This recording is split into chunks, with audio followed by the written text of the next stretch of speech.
Vamos a ver cómo los antiguos egipcios construyeron las pirámides con piedras hechas por el hombre, que tienen la apariencia de roca natural.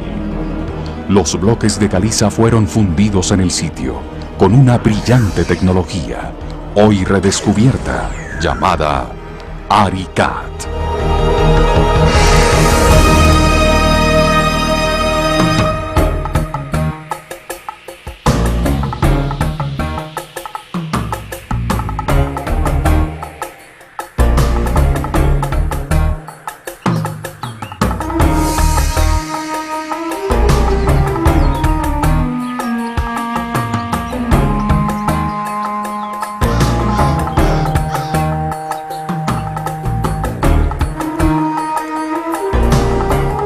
Las pirámides, algunas como esta, enormes y majestuosas. Las más duraderas fueron construidas con sólidas piedras.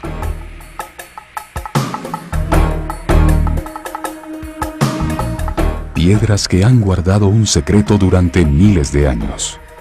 Solo hasta ahora, aunque parezca increíble, se ha logrado resolver el antiquísimo misterio de estas piedras egipcias.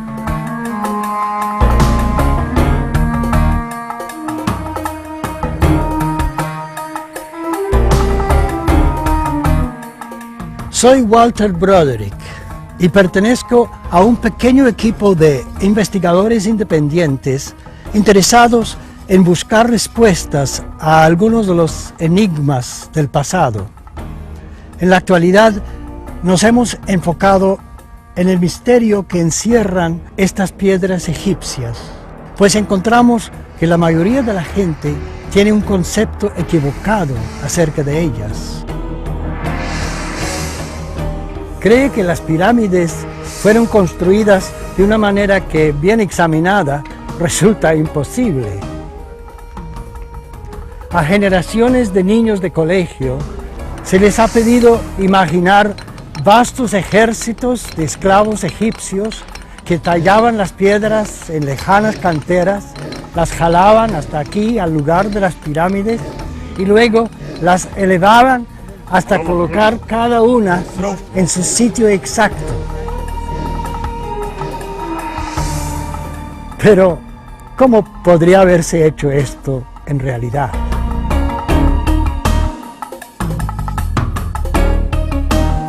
La Gran Pirámide tiene aproximadamente 2,5 millones de bloques de piedra. Casi todos pesan por lo menos 2 toneladas y hubieran requerido unos 60 hombres para jalar cada uno. Pero algunos pesan hasta 70 toneladas, y esos se encuentran no en la base de la pirámide, sino a 40 metros de altura.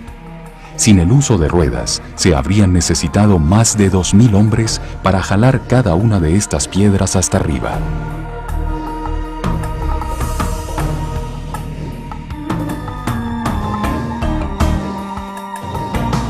¿Cómo lograron construirla en tan solo 20 años, que fue lo que reinó el faraón Keops? Para lograrlo, habrían tenido que colocar en su sitio por lo menos 400 bloques diarios a partir del día en que el faraón asumió el trono.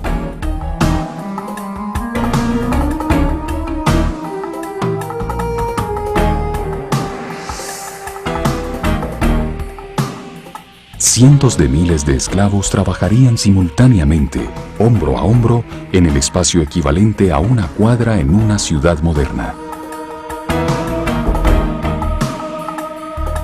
Lo cual no habría sido factible. En semejantes condiciones los hombres no habrían podido moverse. Entonces, ¿cómo fue construida la Gran Pirámide?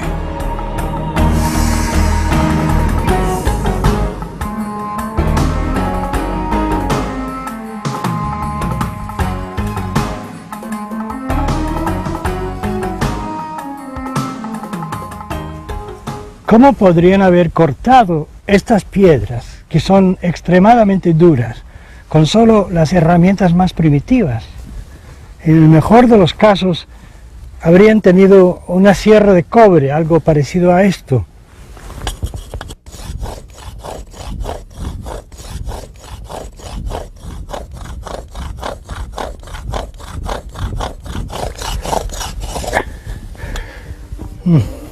no voy a llegar muy lejos.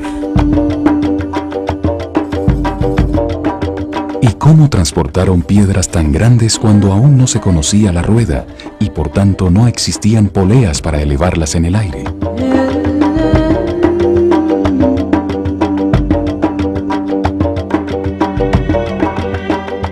¿Cómo hizo una civilización sin metales duros para tallar los millones de bloques de la Gran Pirámide, ajustándolos a solo 10 tamaños exactos para que al colocarlos se pudiera evitar la formación de juntas verticales en toda la estructura? Por fin se ha encontrado la respuesta, pero antes de revelar el secreto de cómo las pirámides fueron fundidas en el sitio, observémoslas más de cerca. Y sobre todo, examinemos con cuidado estas misteriosas piedras con las que fueron construidas.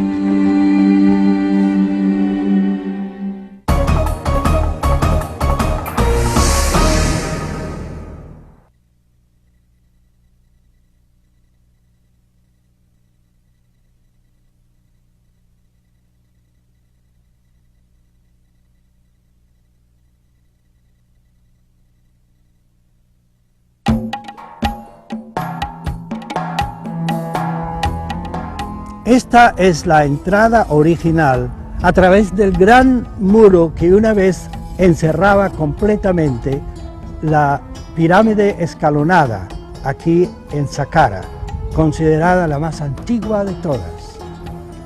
De modo que es aquí donde uno puede comenzar a estudiar las técnicas empleadas en la construcción de las pirámides, algo que ha sido un enigma para la humanidad durante siglos.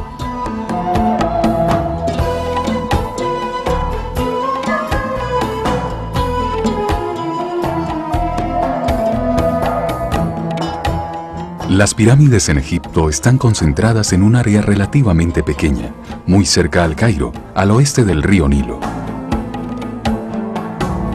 Mudos testigos de una civilización desaparecida se levantan en silencio sobre las arenas del desierto.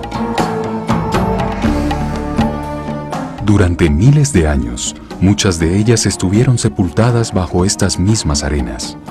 Fue solo en los últimos 200 años que los arqueólogos comenzaron a descubrirlas. El estudio de esta cultura, desaparecida hace tanto tiempo, recibió un temprano estímulo cuando Napoleón Bonaparte encabezó una expedición a Egipto en 1798. Su propósito fue más allá de lo militar. Napoleón llevó consigo un gran equipo de expertos, ingenieros, geólogos y naturalistas, sin hablar de artistas y grabadores, quienes después de muchos años de trabajo produjeron el primer estudio impresionante y profusamente ilustrado de los monumentos egipcios. Gracias a Napoleón, fueron los franceses los que realizaron el primer inventario serio de cientos de tumbas y templos, de la majestuosa Esfinge y de las gigantescas pirámides de Egipto. El trabajo fue continuado más tarde por otros europeos, estudiosos alemanes y británicos, entre otros, y también por norteamericanos. Los arqueólogos trabajaron sin cesar a lo largo de los siglos XIX y XX.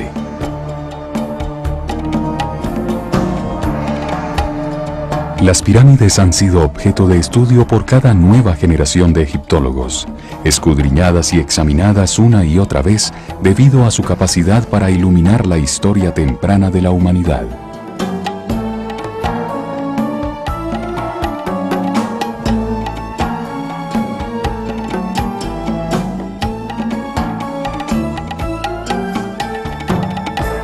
Sin embargo, y a pesar de tan largos y exhaustivos estudios, muchos misterios quedaron sin resolver y muchas preguntas sin respuesta. Hasta ahora, nadie había encontrado una respuesta convincente a una pregunta aparentemente sencilla: ¿cómo fueron construidas las pirámides?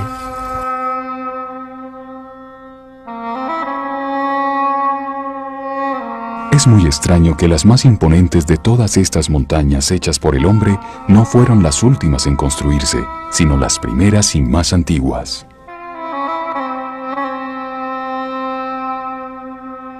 Asombrosa por su perfección, la complejidad de su diseño y también por sus gigantescas proporciones, tiene la altura de un edificio de 60 pisos. La Gran Pirámide de Keops se encuentra al lado de la moderna ciudad de El Cairo.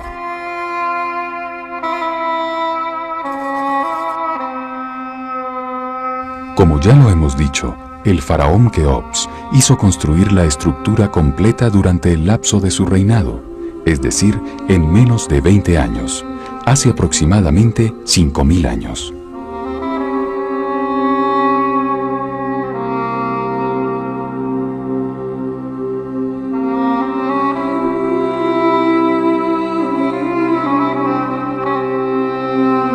La única pirámide comparable como logro de diseño y construcción es esta, la primera que se construyó, la pirámide escalonada, levantada aquí en Saqqara unos 100 años antes de la Gran Pirámide.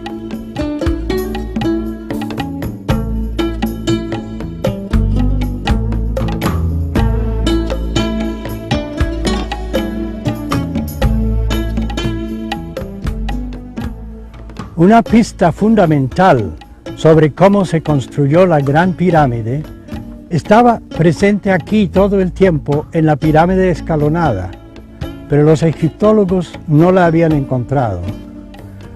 Simplemente quedaron perplejos ante el misterio sin poder hallar una respuesta satisfactoria.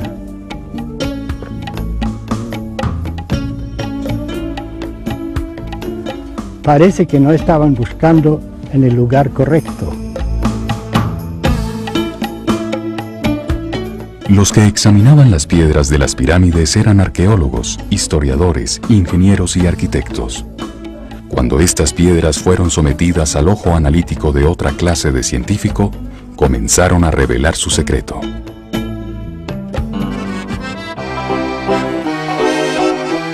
El primer hombre en proponer una solución razonable fue Henri Le Chatelier, químico, ceramista y metalúrgico nacido en Francia en 1850.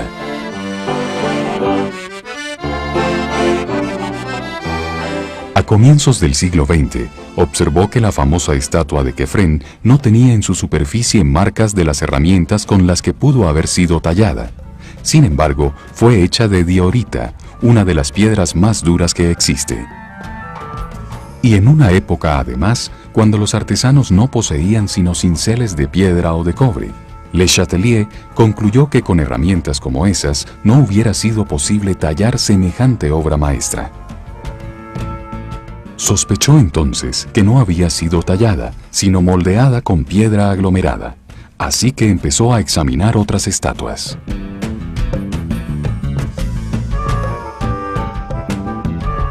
Se concentró en unas aparentemente esmaltadas, cortó secciones de ellas con una sierra de diamante y encontró que el esmalte no era una capa aplicada a la superficie, sino parte integral del material en el que estaba hecha la estatua.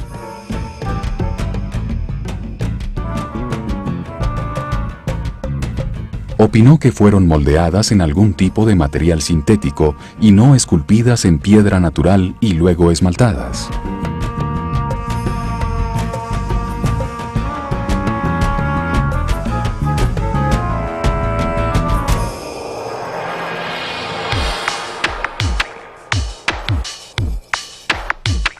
En tiempos más recientes, en Saint-Quentin, cerca de París, otro francés, el Dr. Joseph Davidovits, retomó el estudio donde lo había dejado su predecesor.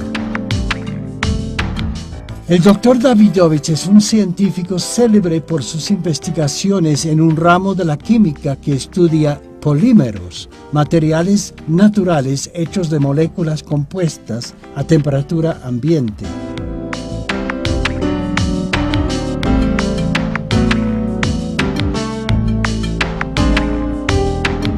Ha enseñado en varias universidades de los Estados Unidos, ha publicado 2 importantes estudios sobre las pirámides y ha patentado una serie de productos para la manufactura de cementos y concretos. En 1998, el profesor Davidovits recibió la condecoración Chevalier de l'Ordre National du Mérite del Estado francés por su labor investigativa y sus numerosas patentes en la producción de cementos.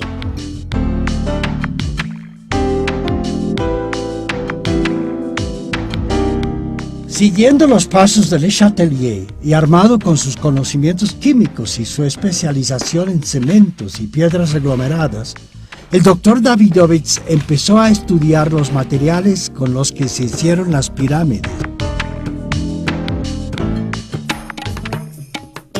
¿Cómo pudieron tallarlas?, se preguntó, y tan perfectamente, con las herramientas primitivas de las que disponían aquellos trabajadores del antiguo Egipto. En el mejor de los casos, tenían que haberlas cortado con serruchos de cobre. Ahora bien, el cobre es un metal blando que no sirve para tajar duros bloques de piedra caliza como los que se utilizaron para construir las pirámides. El profesor Davidovits quedó convencido de que un examen más detallado de esos mismos bloques podría resolver el enigma.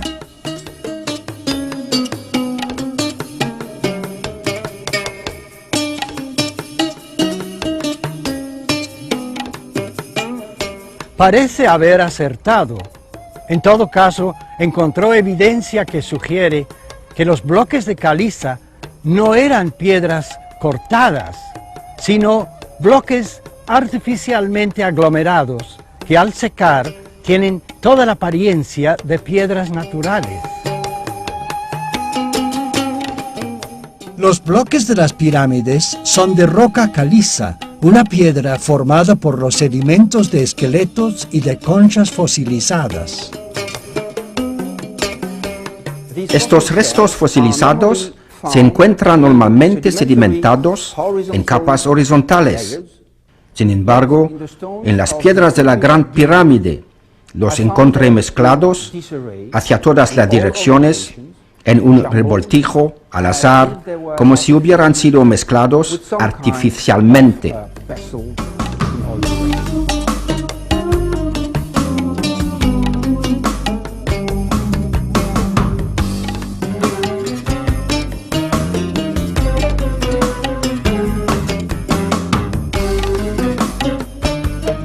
Otro fenómeno que observé en los bloques fue la presencia de burbujas de aire junto con fibras orgánicas, quizás pelos, materiales extraños jamás encontrados en caliza natural.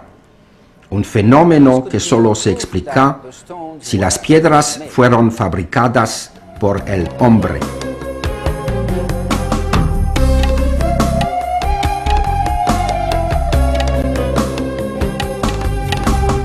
Algo más me intrigaba. Si las piedras fueron talladas, como cree la mayoría de las personas, ¿dónde están los desperdicios y fragmentos de los bloques rotos? La caliza es una piedra que con frecuencia se parte cuando es cortada. 25 millones de toneladas de bloques de caliza tendrían que haber producido millones de bloques quebrados. Sin embargo, no se ha encontrado ni rastro de ellos. ¿Dónde están?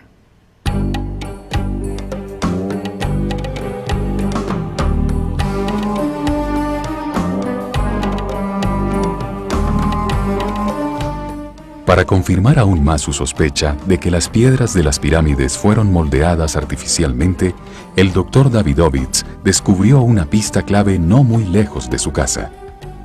Fue en el Museo del Louvre, en París, donde se preserva la estela de Irtisen. Los textos grabados en esta vieja piedra, aunque no datan de la misma época de la construcción de la Gran Pirámide, son muy antiguos. Fueron inscritos hace 4000 años. Esto es la estela funeraria y autobiográfica de un maestro artesano de la casta sacerdotal de nombre Irtisen, quien vivió 2000 años antes de Cristo. En ella afirma que posee un conocimiento secreto para fabricar estatuas de piedra, no tallándolas, sino fundiéndolas en moldes. Irtisen dice que usaba una mezcla de materiales que se endurecían dentro de los moldes, permitiéndole reproducir cualquier tipo de objeto, un material que el fuego no podía consumir ni el agua diluir.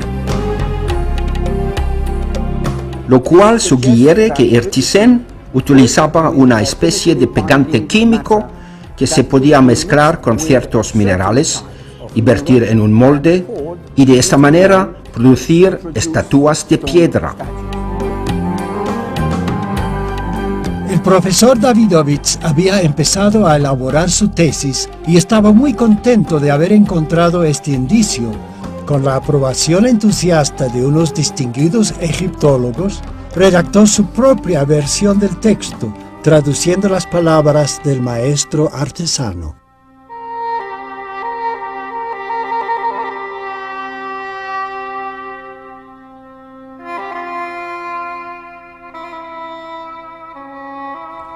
Conozco el secreto de los jeroglifos.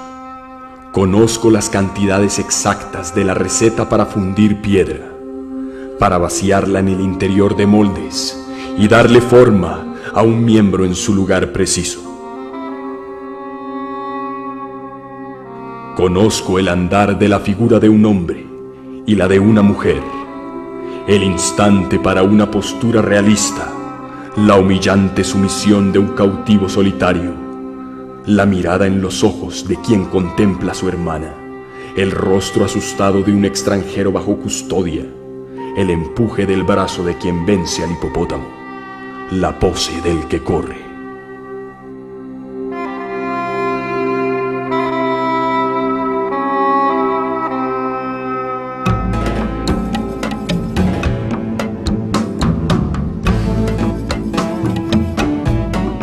Sin embargo, para el doctor Davidovich, este texto, aunque muy significativo, fue solo un comienzo. Unos datos más importantes aún sobre técnicas de aglomeración estaban esperando para ser descifrados en otra antigua estela que se encuentra aquí en la isla de Sehel, sobre el gran río Nilo.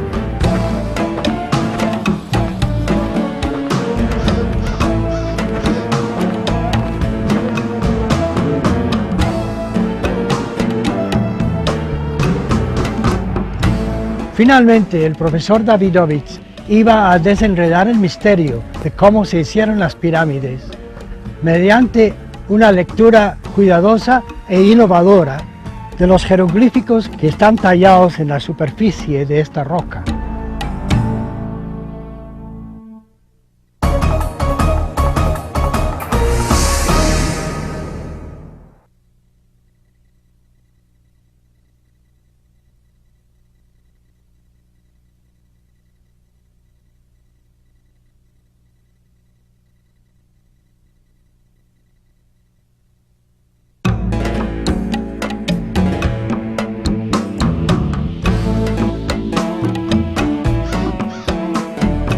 Esta roca se conoce como la Estela de la Hambruna y ocupa su sitio original aquí en la isla de Sehel, sobre el río Nilo. Su texto aparece, como pueden ver, en jeroglíficos, ocupando 32 columnas que deben leerse de derecha a izquierda.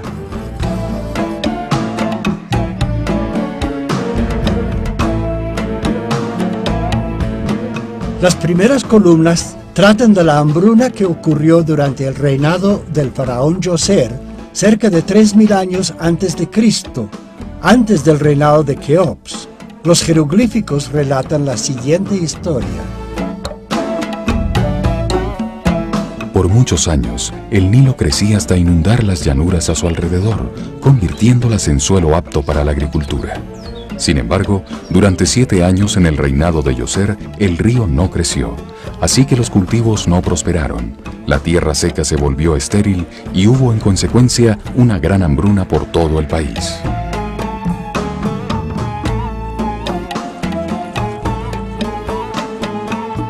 Pero el interés del profesor Davidovich se enfocó no tanto en los pasajes históricos sobre la hambruna, como en aquellos que describen una fórmula química empleada en tiempos antiguos por un sacerdote, el sabio Imhotep, para fabricar bloques de piedra aglomerada.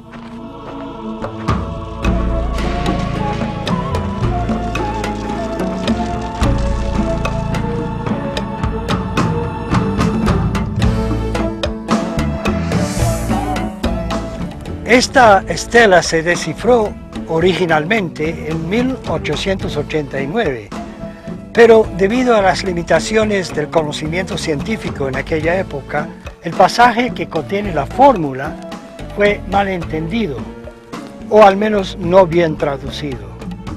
Ahora, el profesor Davidovich, con sus conocimientos de la química, ha podido descifrar su verdadero sentido.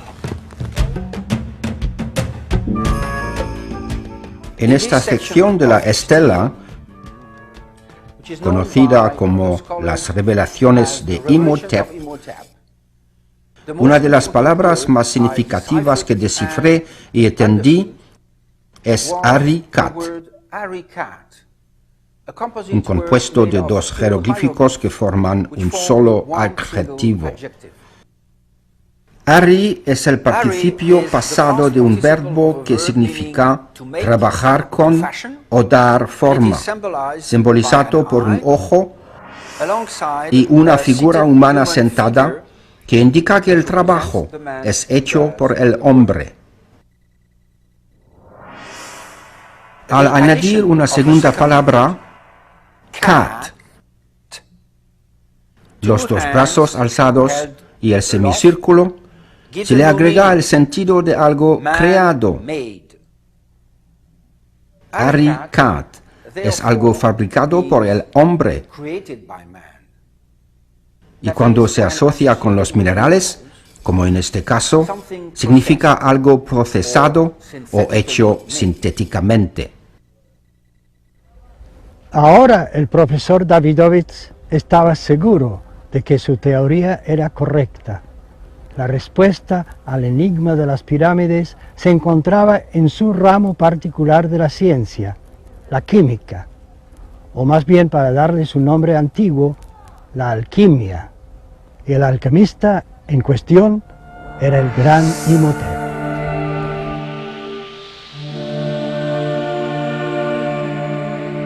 Canciller y sumo arquitecto del faraón Djoser, fue Imhotep quien diseñó y construyó la pirámide escalonada en Saqqara, la primera manifestación de conocimientos superiores que se conoce en Egipto.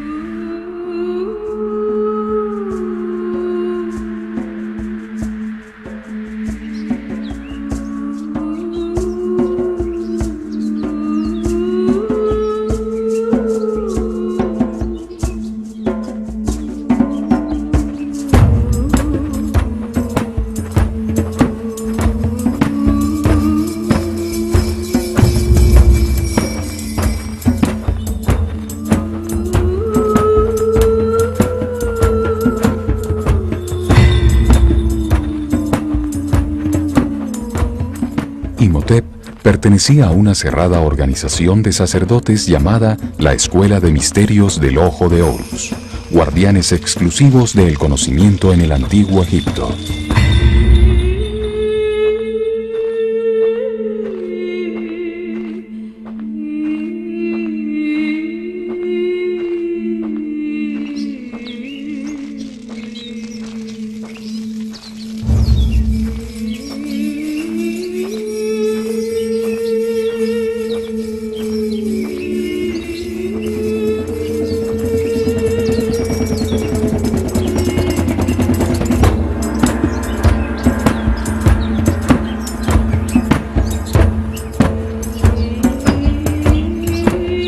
Imhotep, cuyo nombre quiere decir el sabio que viene en paz, fue venerado en Egipto durante 3000 años, es decir, desde su propia época hasta las conquistas de Egipto por los griegos y los romanos.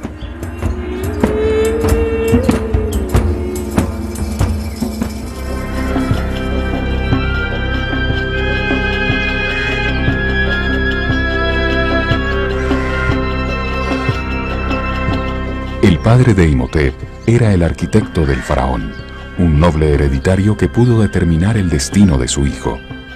Decidió matricularlo en el sacerdocio y a una muy temprana edad, la madre de Imhotep llevó a su hijo por el río Nilo hasta su nuevo hogar en el templo de Anú.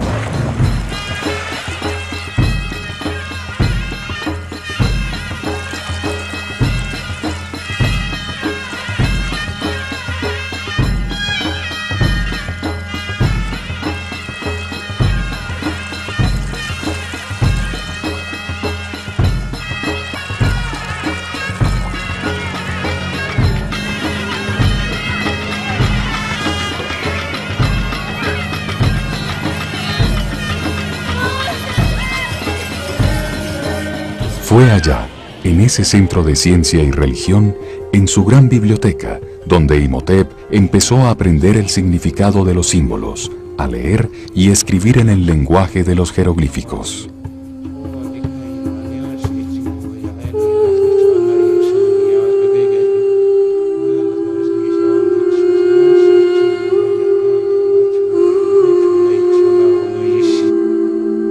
Con el transcurso del tiempo, estudió diseño de templos, además de técnicas constructivas, geometría, medicina y todo lo que los sabios sacerdotes habían entendido sobre la estructura del universo.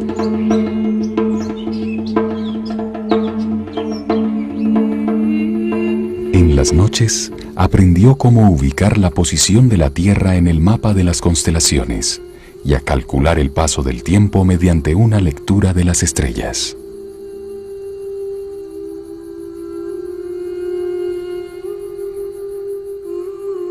Su guía espiritual le enseñó el significado sagrado de las deidades egipcias con sus cabezas de animales, cada una representando una cualidad universal bien expresada por el animal. El halcón con su agudeza y excelente visión, el zorro con su astucia, y así por el estilo.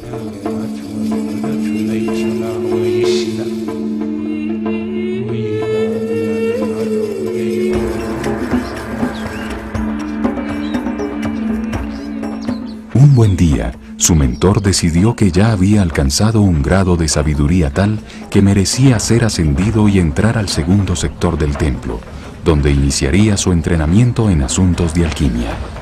Los más experimentados alquimistas trabajaban allí, aglomerando la piedra para moldear las vasijas sagradas.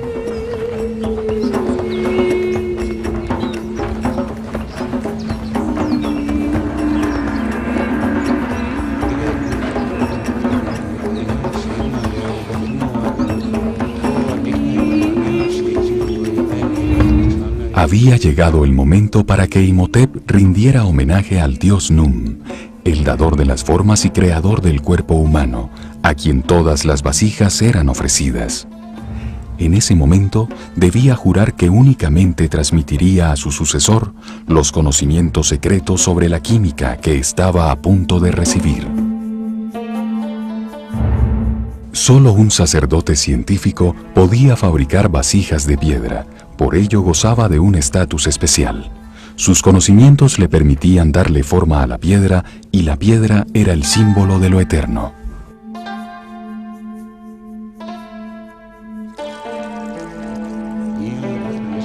Ahora Imhotep pertenecía al cerrado círculo de los que sabían usar las sustancias químicas transformadoras.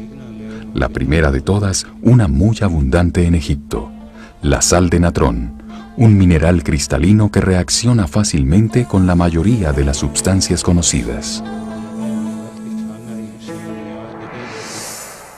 El natrón es una sal que es en realidad carbonato de sodio. Abunda en el desierto y en Wadi el Natrón. Los alquimistas egipcios lo utilizaban para catalizar la reacción química entre diferentes minerales silíceos. La sal de natrón también se usaba para hacer el pan sin levadura, que era el alimento nacional, para momificar, ya que preserva la carne por mucho tiempo después de haber cesado las funciones vitales. La sal de natrón jamás perdió su valor sagrado. En el Talmud simboliza la Torah o la ley, y en la Biblia es el símbolo de la alianza entre Yahvé y el pueblo elegido. Luego Imhotep aprendió que existía otra sustancia transformadora, la cal, un mineral que actúa como un pegante.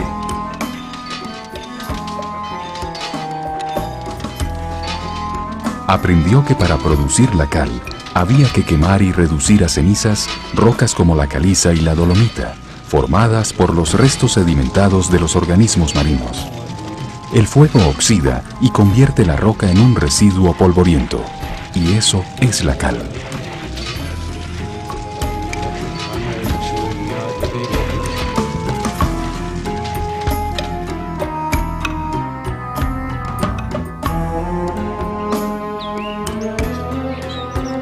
Las cenizas de leña también son ricas en cal, y los sacerdotes establecieron la costumbre de recibir como ofrenda las cenizas de las cocinas de todo Egipto.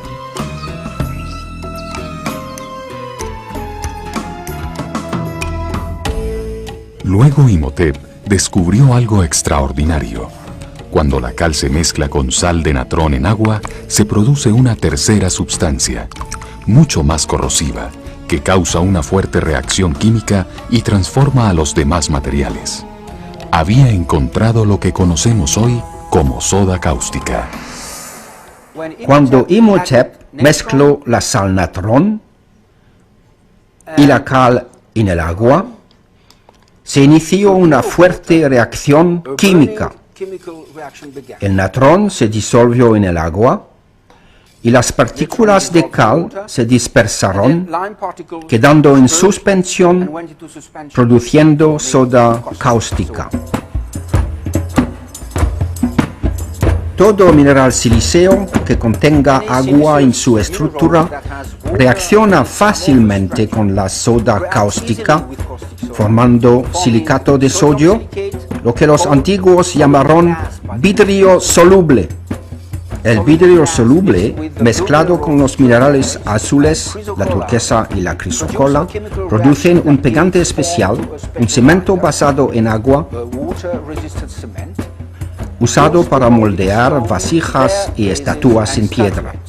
Este cemento egipcio era un pegante muy poderoso que integraba al aluminio y los sílices en un nuevo compuesto, un mineral sintético llamado zeolita, que tiene toda la apariencia de roca natural.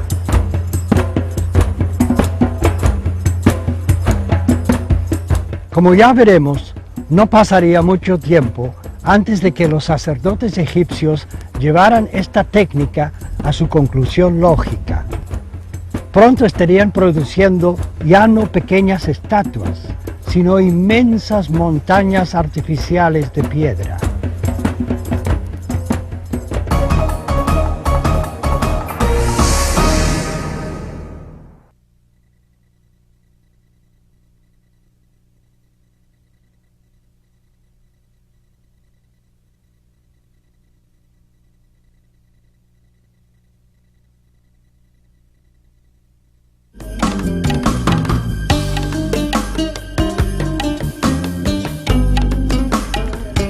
Veníamos hablando de Imhotep, el sacerdote y alquimista del antiguo Egipto. Ahora bien, los conocimientos que había adquirido hasta entonces solo le permitían moldear pequeñas vasijas sagradas que parecían hechas de piedra natural. Era un logro impresionante. Sin embargo, todavía le faltaba mucho por recorrer.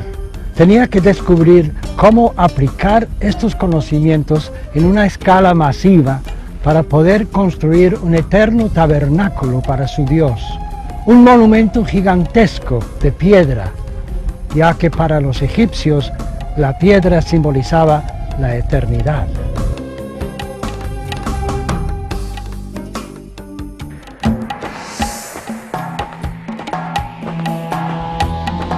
Imhotep intuía que la solución estaba en reproducir el pegante mineral usado por la naturaleza para solidificar los restos de organismos marinos en la formación de rocas calizas muy duras, capaces de resistir presiones enormes, un sol inclemente y unas lluvias recias durante millones de años.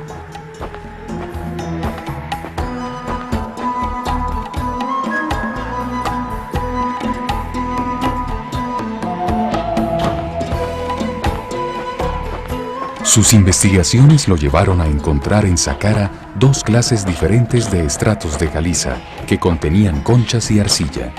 Una caliza de roca durísima, imperecedera, la otra una caliza muy blanda, que se deshacía fácilmente bajo presión o al humedecerla con agua.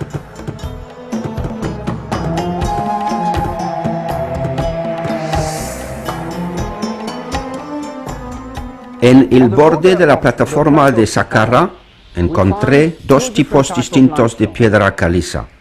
La primera es un material muy duro, capaz de resistir al sol, lluvia y presión. Y en el medio encontré un material muy blando que se puede desagregar muy fácilmente. Este puede ser el material requerido en el proceso de reaglomeración del bloque de piedra caliza.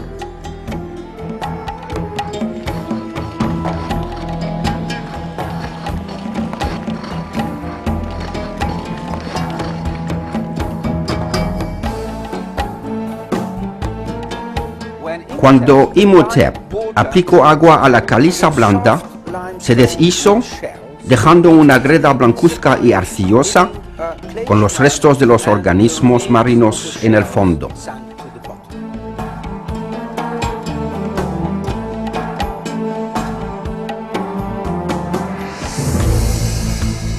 Solo le faltaba encontrar cuáles sustancias debía agregar para endurecer la greda de nuevo y así formar bloques que tuvieran la misma consistencia compacta y dura de la caliza imperecedera. Seguramente Imhotep experimentó con varias sustancias hasta que mezcló esa greda de caliza suave con soda cáustica. Eso desató una reacción entre la greda y la cal, que produjo un poderoso pegante.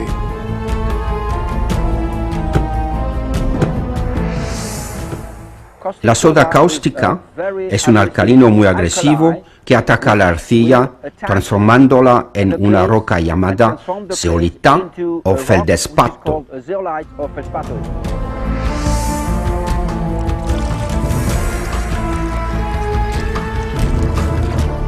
El mismo pegante geológico que normalmente necesita miles o tal vez millones de años para formar una piedra, consolidaba y solidificaba conchas y demás agregados en cuestión de 24 horas, y se demoraba unos 30 días más hasta secar completamente.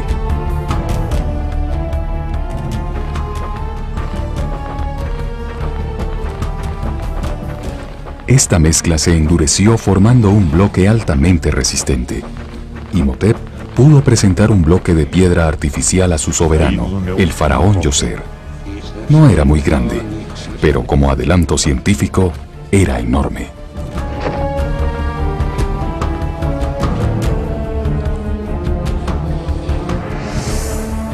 Imhotep había inventado el Arikat, la tecnología para moldear piedras que utilizaría en la construcción de la primera pirámide. Esta, la pirámide escalonada, diseñada y construida bajo su dirección durante el reinado del faraón Djoser.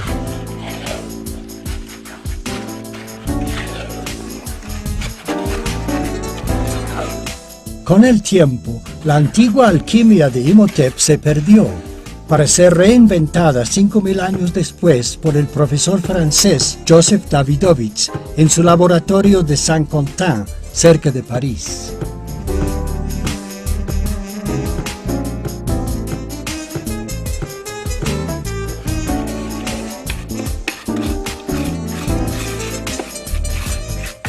El profesor Davidovich se sentía tan seguro de la fórmula que había descubierto en la estela de la hambruna que se puso a fabricar una piedra artificial tal como lo había hecho el gran Imhotep tanto tiempo atrás.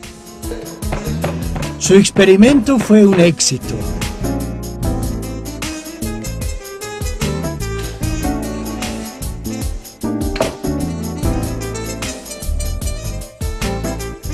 Decidió fabricar una piedra más grande, de las mismas dimensiones de aquellas que se ven en la pirámide de Keops.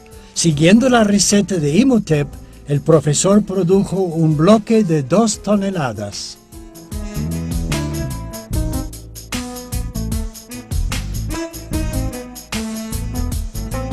Hemos estudiado esta roca y a esta escala y en estructura microscópica aparece exactamente como una roca natural, una caliza fosilífera. Si el profesor Davidovich tiene razón al afirmar que los antiguos egipcios habían desarrollado tan sofisticada tecnología, entonces, ¿por qué no llegó hasta nuestros días? El cemento Portland, como lo conocemos, no se inventó sino hasta el inicio del siglo XIX. ¿Cómo se perdió la fórmula de los egipcios? ¿Y por qué? No lo sabemos, pero es un error suponer que las tecnologías y las innovaciones más recientes son necesariamente superiores a las antiguas. Muchos son los descubrimientos científicos de tiempos antiguos que se perdieron para luego ser reinventados. En Egipto, la revolucionaria tecnología empleada en la construcción de las pirámides no era ampliamente conocida. Al contrario, era propiedad exclusiva de un pequeño grupo de sacerdotes.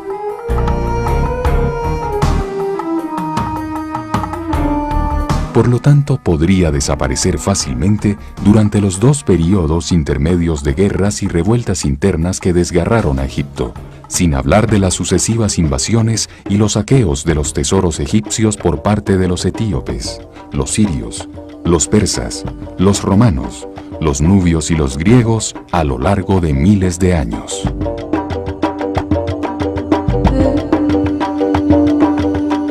Y no solo se perdió la tecnología, también llegó el momento en que las grandes obras agotaron las minas y canteras y ya no se disponía de cantidades suficientes de los materiales precisos para trabajar. Existen jeroglíficos que registran sus expediciones en busca de los materiales requeridos y, como se sabe, no los encontraron.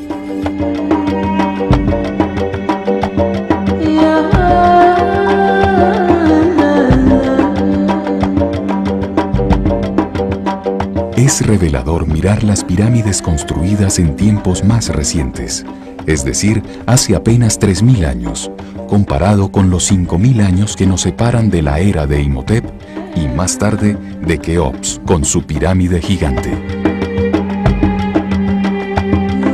La construcción de pirámides se volvió menos eficiente. De hecho, la mayoría de aquellas que no son tan viejas como la pirámide escalonada o la gran pirámide de Keops están hechas sobre un núcleo de arena forrado con piedra caliza.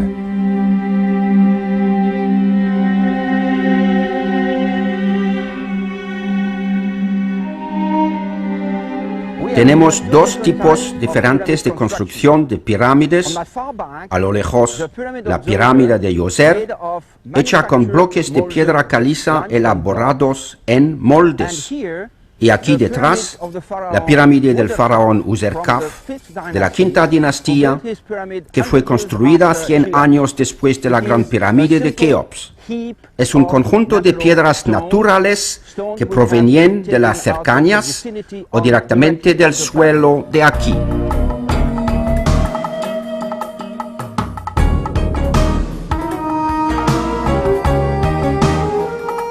Al quitar su recubrimiento, como sucedió cuando nuevos constructores reciclaron sus bloques para construir otros monumentos, esas pirámides se derrumbaban. Su material no era comparable con aquellas piedras duraderas con las que se hicieron las estructuras más antiguas.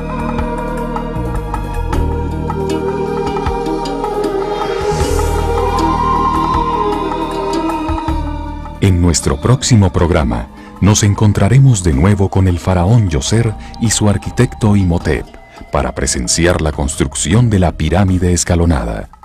Veremos cómo la fórmula de Imhotep fue perfeccionada y utilizada en la construcción de pirámides posteriores.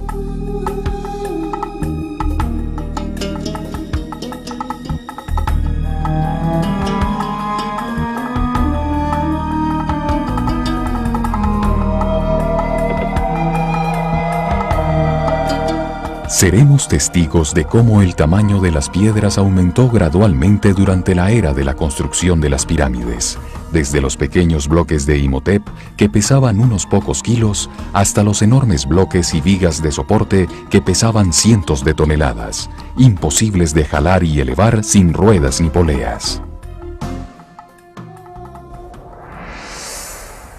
La explicación propuesta por el Dr. Davidovits todavía no ha sido aceptada universalmente por los egiptólogos. Muchos siguen propagando la imagen de cómo miles de esclavos jalaban las piedras a los sitios de las pirámides para luego elevarlas mediante rampas. Pero si el doctor Davidovich tiene razón, y todo parece indicar que sí la tiene, entonces su hallazgo va a tener grandes repercusiones. La egiptología, como ya se ha dicho, es una ciencia relativamente nueva. Algunos dirían que aún está en su infancia. Y lo menos que puede decirse acerca del descubrimiento del doctor Davidovich es que nos ilumina de una manera sorprendente sobre lo que parece haber sucedido en Egipto en tiempos remotos. En consecuencia, mucha historia tal vez tendrá que ser escrita de nuevo. Y quién sabe, a lo mejor otros secretos se esconden aún dentro de estas misteriosas piedras egipcias.